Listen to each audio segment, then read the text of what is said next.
तेरा वचन मेरे पाँवों के लिए दीपक है और मेरे मार्ग का उजियाला है। तेरा वचन मेरे पाँवों के लिए दीपक है। पहला पाठ उत्पत्ति का ग्रंथ अध्याय 2 पद संख्या 4 से 9, 15 से 17 तक।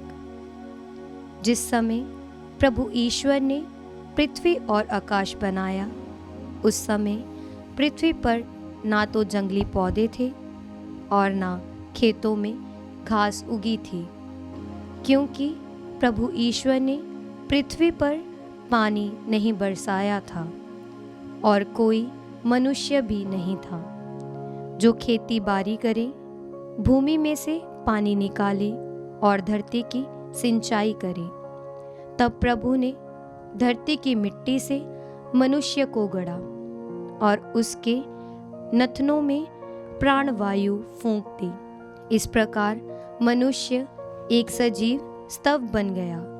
इसके बाद ईश्वर ने पूर्व की ओर अदन में एक वाटिका लगाई और उसमें अपने द्वारा गढ़े इस मनुष्य को रखा।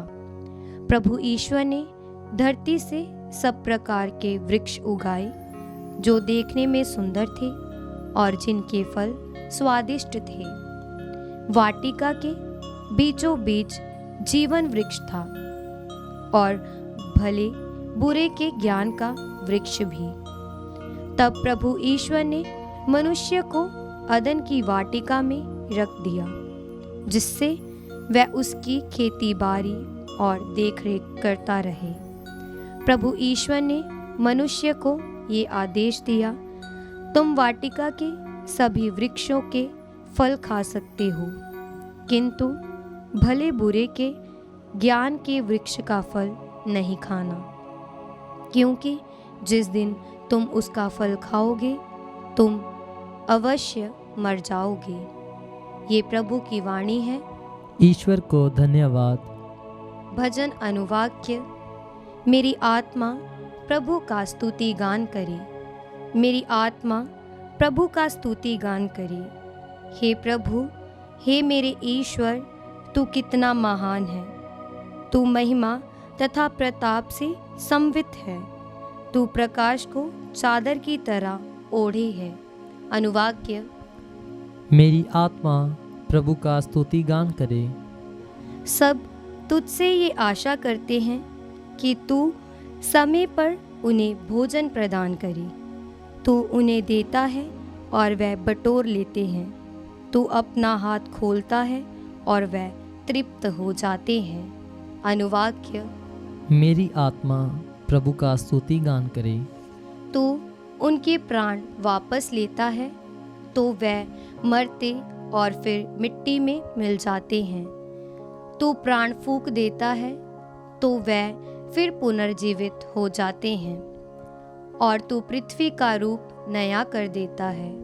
अनुवाक्य। मेरी आत्मा प्रभु का स्तुति गान करे। जय घोष हालेलुया। अनुवाक्य। हालेलुया। हे प्रभु, तेरी शिक्षा ही सत्य है। तू सत्य की सेवा में हमें समर्पित कर। अनुवाक्य। हालेलुया। पवित्र सुसमाचार संत मार्कुस के अनुसार अध्याय 7 पद संख्या 14 से 23।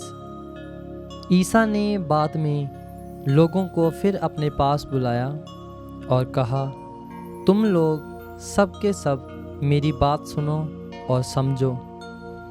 ऐसा कुछ भी नहीं है जो बाहर से मनुष्यों में प्रवेश कर उसे अशुद्ध कर सके, बल्कि जो मनुष्य में से निकलता है वही उसे अशुद्ध करता है। जिसके सुनने के कान हो वह सुन ले। जब ईसा लोगों को छोड़कर घर आ गए थे तो उनके शिष्यों ने इस दृष्टांत का अर्थ पूछा। ईसा ने कहा, क्या तुम लोग भी इतने नासमझ हो? क्या तुम यह नहीं समझते कि जो कुछ बाहर से मनुष्य में प्रवेश करता है वह उसे अशुद्ध नहीं कर सकता, क्योंकि वह तो उसके मन में नहीं बल्कि उसके पेट में चला जाता है और शौचघर में निकलता है। इस तरह वे सब खाद्य पदार्थ शुद्ध ठहराते थे। ईसा ने फिर कहा, जो मनुष्य में से निकलता है वही उसे अशुद्ध करता है, क्योंकि बुरे विचार भीतर से अर्थात मनुष्य के मन से निकलते हैं।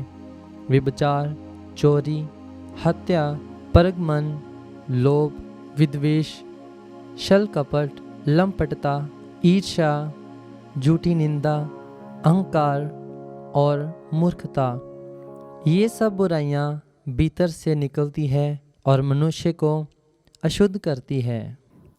यह प्रभु का पवित्र सुसमाचार है। क्रिस्त की जय।